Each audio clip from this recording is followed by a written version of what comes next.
O sol batia forte na aula magna da Universidade de Lisboa quando o meu nome ecoou pelo microfone. Subi ao palco sem alegria nenhuma, o diploma pesando como uma âncora no peito. Diante de centenas de rostos expectantes, virei-me para a plateia e fixei o olhar em Miguel, que estava na terceira fila com o sorriso congelado no rosto, e disse em voz alta e clara: Miguel, eu destruí a minha vida inteira por te amar. O silêncio caiu como um peso de chumbo sobre a sala inteira. Sem esperar a resposta, desci do palco, atravessei a multidão atônita e saí pela porta lateral, sabendo que aquele momento acabava de partir tudo o que restava de nós. A minha família estava lá, os meus pais sentados na fila de trás com expressões de choque absoluto. O meu pai, que nunca aceitara as minhas escolhas de vida, agora via o filho que ele julgava fraco revelar o preço de um amor escondido. A minha mãe cobriu a boca com a mão, os olhos cheios de lágrimas que eu não queria ver. Não parei para explicar nem para consolar.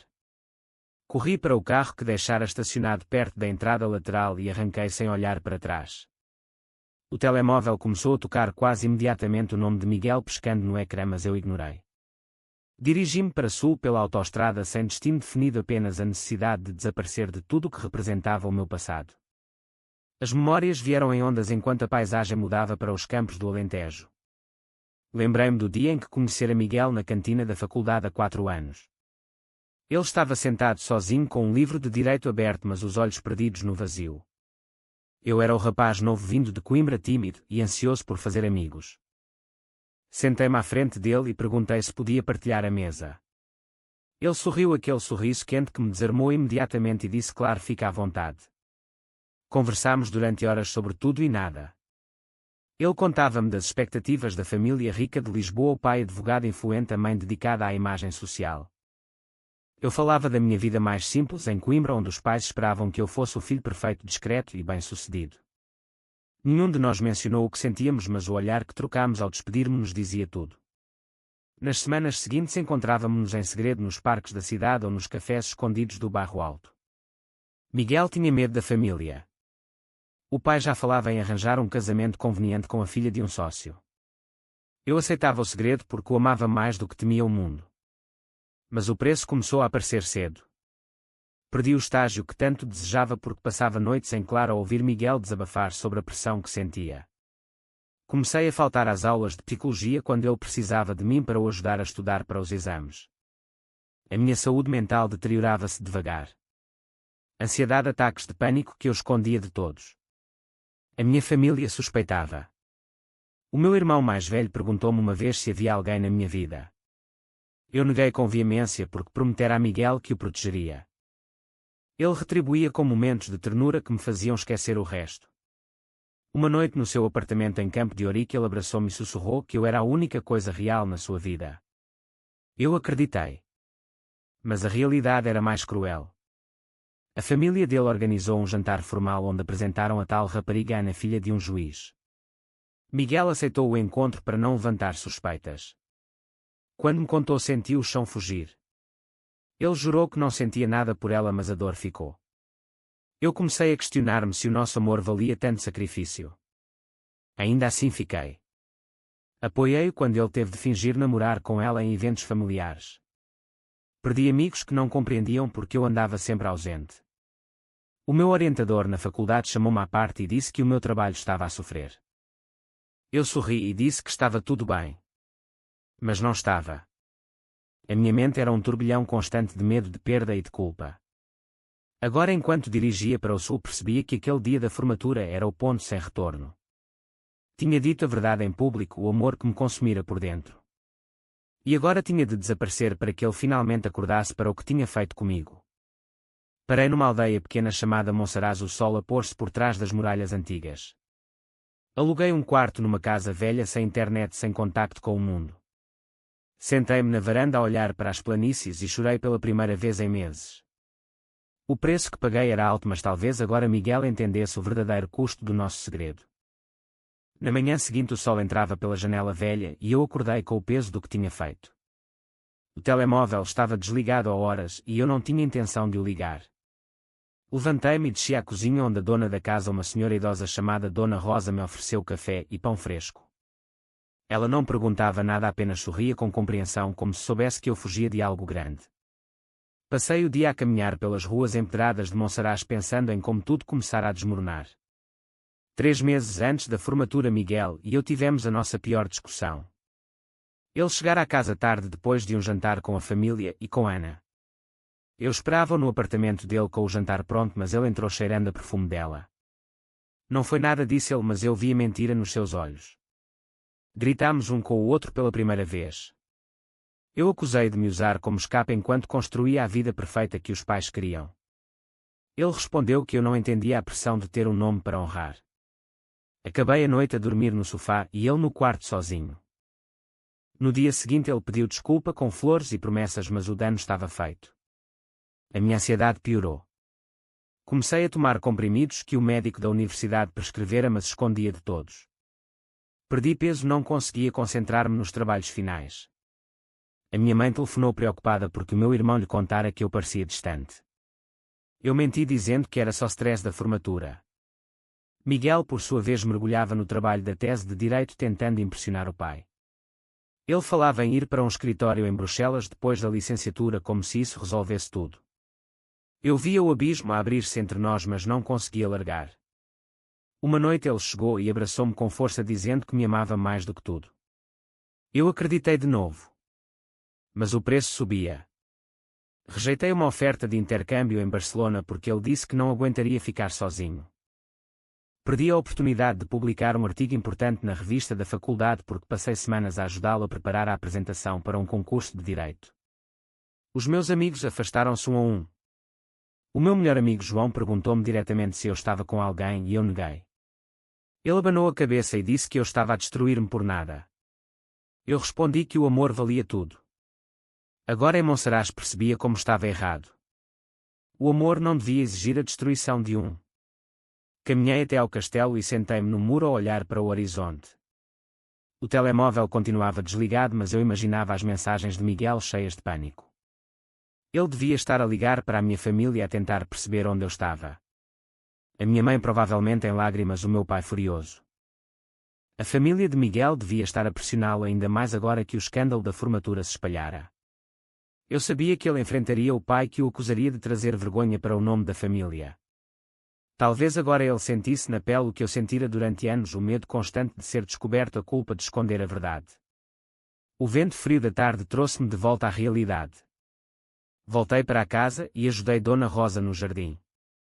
Ela contou-me histórias da aldeia, de como as pessoas ali viviam simples, sem esconderijos. Eu sorri pela primeira vez em dias. Mas à noite a solidão bateu forte. Lembrei-me do primeiro beijo que trocámos num banco do Parque Eduardo VII com a cidade iluminada aos nossos pés. Miguel segurara o meu rosto e dissera que eu era o seu refúgio. Eu dera-lhe tudo sem pedir nada em troca. Agora percebia que o meu silêncio fora a minha maior traição a mim mesmo. O sono veio tarde e agitado. Sonhei com Miguel a bater à porta da minha casa em Coimbra e eu a não abrir. Acordei suado e decidi que ficaria ali mais tempo. Não sabia quanto, mas o suficiente para ele acordar. Os dias em Monsaraz passaram devagar e eu comecei a sentir o corpo a relaxar. A rotina simples ajudava a limpar a mente. Acordava cedo, ajudava na horta, almoçava sopa de legumes e passava as tardes a ler livros velhos que Dona Rosa me emprestava. Mas as memórias não paravam. Lembrei-me do dia em que a família de Miguel descobriram uma mensagem minha no telemóvel dele. Foi 2 meses antes da formatura. Ele chegara pálido a casa e dissera que o pai o confrontara. Não disse tudo, mas o suficiente para que eles suspeitassem. A mãe chorara perguntando se ele estava a destruir o futuro por uma loucura. Miguel negou tudo, culpando um amigo, mas a tensão ficou. Nessa noite ele chorou nos meus braços pela primeira vez. Eu consolei prometendo que tudo ficaria bem. Mas por dentro sentia o pânico. A minha própria família já desconfiava. O meu pai telefonara-me a dizer que ouvira rumores na universidade e que eu tinha de me comportar. Eu respondi que eram só invejas. A mentira pesava cada vez mais. Miguel começou a distanciar-se ligeiramente para acalmar os pais. Cancelou vários encontros nossos dizendo que tinha reuniões familiares. Eu sentia-me abandonado, mas aceitava porque o amava. O meu trabalho académico sofreu tanto que quase perdi a média necessária para me formar. Tive de pedir ajuda ao orientador, que me olhou com pena e perguntou se havia algo pessoal a afetar-me. Eu disse que não. A traição maior veio quando Miguel aceitou acompanhar Ana a um evento de caridade organizado pela mãe dela. Fotografias apareceram nas redes sociais dele com o braço em volta dela sorrindo para as câmaras. Eu vi as fotos sozinho no meu quarto e senti o peito apertar. Liguei-lhe e ele disse que era só fachada. Eu gritei que não aguentava mais. Ele pediu tempo. Eu dei. Mas o preço era a minha saúde.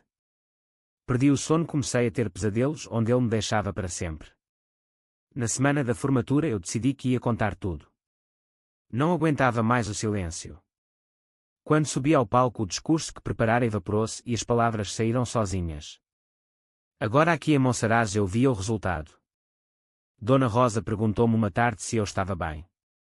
Eu contei-lhe parte da história sem nomes. Ela ouviu em silêncio e disse que o amor verdadeiro não destrói quem ama. As palavras ficaram comigo. Miguel devia estar a sofrer agora. Imaginei-o a confrontar o pai a admitir finalmente o que sentia. Talvez perdesse o apoio financeiro ou o lugar na firma familiar. Talvez enfrentasse o preconceito dos amigos da família que ainda viam um mundo em preto e branco. Eu esperava que ele acordasse, mas também temia que o meu desaparecimento o magoasse demasiado. Uma noite recebi uma carta da minha mãe que Dona Rosa fora buscar à vila vizinha. Ela escrevera que me amava independentemente de tudo e que queria que eu voltasse. Não mencionou Miguel, mas eu sabia que ela sabia. Chorei ao ler. A minha decisão de desaparecer tinha ferido todos, mas era o único caminho para a verdade. No dia seguinte caminhei até ao mirador e gritei para o vento tudo o que guardara. O eco voltou vazio como o meu peito.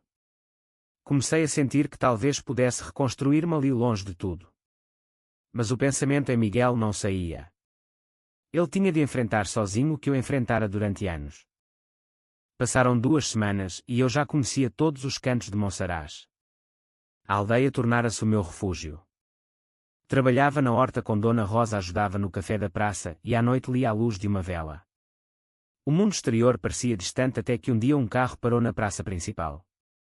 Reconheci a figura que saiu mesmo de longe. Era Miguel. Ele parecia mais magro, o cabelo despenteado, os olhos vermelhos de cansaço. Perguntou por mim na mercearia e alguém indicou a casa de Dona Rosa. Quando ele bateu à porta eu senti o coração parar. Abri e ali estava ele. Rafael, disse ele a voz rouca. Eu não disse nada, apenas o deixei entrar. Sentámo-nos na cozinha e ele começou a falar. Contou como o meu desaparecimento o abalara até ao fundo. O pai expulsara-o de casa depois da formatura quando ele finalmente admitira tudo. A mãe ficara em silêncio, mas o choque fora grande.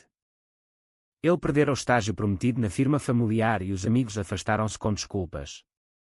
Ana desaparecera da vida dele sem explicação. Ele procurara-me por toda a Lisboa, depois em Coimbra e finalmente seguira pistas até ao Alentejo. Enquanto falava eu via o homem mudado à minha frente. Não era mais o Miguel confiante que escondia tudo. Era alguém que pagara o preço. Ele pediu perdão por todos os sacrifícios que eu fizera. Disse que só agora percebia quanto eu sofrera em silêncio. Eu ouvi sem interromper. Depois falei do meu lado. Contei dos ataques de pânico das noites em claro, da perda de oportunidades. Disse que o amor não podia ser construído sobre mentiras e medo. Ele chorou e eu também. Não foi um reencontro romântico de filme. Foi duro e real, falámos durante horas sobre as escolhas que fizéramos. Ele admitiu que traíra a minha confiança ao fingir com Ana. Eu admiti que traíra a mim mesmo ao não exigir mais cedo. Dona Rosa preparou chá e deixou-nos sozinhos. Ao fim da tarde ele perguntou se eu voltaria. Eu disse que não sabia. Precisava de tempo para me curar. Ele acenou com a cabeça e disse que esperaria o tempo que fosse preciso. Partiu ao entardecer prometendo voltar. Fiquei na varanda a ver o carro afastar-se. O meu coração estava mais leve, mas as cicatrizes permaneciam. A sociedade ainda julgava, famílias ainda pressionavam e o mundo não mudara de um dia para o outro. Mas Miguel despertara. Ele enfrentara o pai, confrontara os preconceitos e escolhera a verdade. O preço fora alto para ambos, mas talvez valesse a pena. Naquela noite dormi sem pesadelos pela primeira vez em meses. Miguel voltou 3 dias depois com uma mala pequena e um olhar determinado. Disse que deixara o apartamento em Lisboa e que queria ficar perto de mim mesmo que fosse só para ajudar na horta. Dona Rosa riu e arranjou-lhe um quarto na casa ao lado. Os dias seguintes foram de conversas longas e silêncios partilhados. Caminhávamos pelas muralhas e ele contava-me como a família começara a mudar devagar. A mãe telefonara-lhe a dizer que o amava e que precisava de tempo. O pai ainda não falava, mas parara de o ameaçar com deserdar. Os amigos da faculdade enviavam mensagens de apoio, alguns até confessando os seus próprios segredos. Eu via o crescimento nele e isso curava parte da minha dor. Mas eu também mudara. Já não era o rapaz que se sacrificava sem limites. Aprendi a colocar-me primeiro. Quando ele propôs que voltássemos juntos para Lisboa, eu disse que ainda não estava pronto. Queria terminar o meu próprio caminho ali no Alentejo, talvez fazer um curso online ou simplesmente viver simples. Ele respeitou. Uma tarde, sentados no castelo, ele segurou a minha mão e disse que o meu desaparecimento fora o maior ato de amor que alguém fizera. Fora doloroso, mas necessário. Eu respondi que o amor verdadeiro não devia precisar de tanto sofrimento, mas que às vezes era o único caminho para a liberdade. Conversámos sobre o futuro sem promessas impossíveis.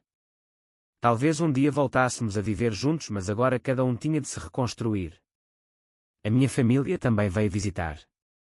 O meu irmão trouxe o carro e a minha mãe abraçou-me chorando. O meu pai apertou a mão de Miguel com reserva, mas sem hostilidade. O caminho seria longo, mas começara. Quando Miguel partiu de novo para resolver assuntos em Lisboa, eu fiquei com a certeza de que ambos tínhamos pago o preço justo. As escolhas erradas do passado não podiam ser apagadas, mas podiam ser aprendidas.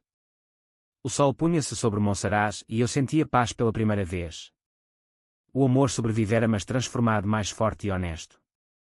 E agora a pergunta que fica para ti, leitor: achas que o meu desaparecimento foi a escolha certa para fazer Miguel enfrentar a verdade, ou apenas causou mais sofrimento desnecessário a todos nós?